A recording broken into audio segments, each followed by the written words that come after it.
My manager demands I get a doctor's note or I'm fired. So the doctor writes him the most passive-aggressive note signing me off for 2 weeks instead of 2 days to teach him a lesson. When I was in my early 20s, I worked at a supermarket. I should note that I was a pretty reliable employee. I was never late. In fact, I often got in early, and I rarely called in sick. At the time this happened, I had not called in sick for 9 months, and even then, the manager had sent me home. I had been up all night, swinging between burning hot and freezing cold, so I was obviously feverish, and I had been throwing up at both ends, shall we say. At one point at about 2 a.m. I was on the toilet, with my head in the sink, utterly miserable. I must have passed out because the next thing I knew I was lifting my head off the sink and it was 7 a.m. I was due to start work at 12 that day, but that obviously wasn't going to happen. So I called up the manager. Let's call the manager Steve. Steve was known for being a real a-hole. He never believed anyone who called in sick except his best buds, but often called in sick himself. A lot of the time we knew it was because he was hungover and not actually sick. The conversation went as follows. Me: "Hey Steve, sorry, I can't come in. I'm sick." Steve: "With what?" Me: "I don't know. I think it might be the flu. I've been up all night being sick, and I have a fever." Steve: "Don't be stupid. If you had the flu you'd be completely knocked out. I need you in. Come in or you're fired." Me: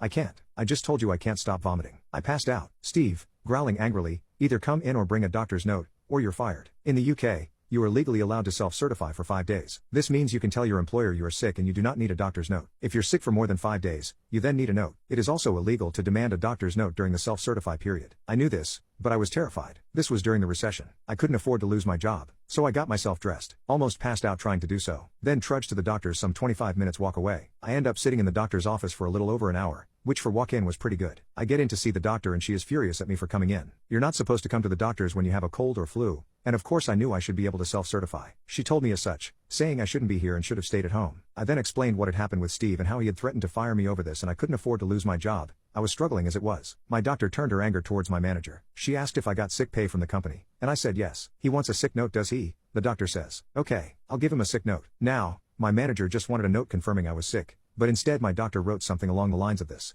"My name has come to the surgery because manager name has insisted she come in spite of the fact that this is illegal and all employees are allowed to self-certify. Due to being forced to make this unnecessary and highly dangerous trip when the patient is ill, has a fever of 39 degrees Celsius, and almost passed out in the waiting room, I am signing my name off for 2 full weeks to recover." Had my name been allowed to self-certify as is the law, they might only have needed a few days, but due to straining themselves, they now require 2 full weeks. They are not to be permitted to work until, 2 weeks later. The doctor said she would have signed me off longer, but this was the longest she could do without requiring further evidence. So basically, instead of just being off for a few days, I was now signed off for a full 2 weeks, and I'd be paid for it. I went to my place of work, at which point one of the duty managers saw me and asked me what the heck I was doing here. "Go home." I was obviously very unwell. I explained what happened. They agreed to help me downstairs to Steve's office and went with me inside. I handed Steve the note. He looked worried and tried to say I wasn't being serious about firing you. "Well gee, when you angrily growled it down the phone it sure sounded like it." The duty manager then declared that they were going to drive me home. It was clear Steve wanted to argue but had the sense to know he shouldn't. The duty manager then drove me home,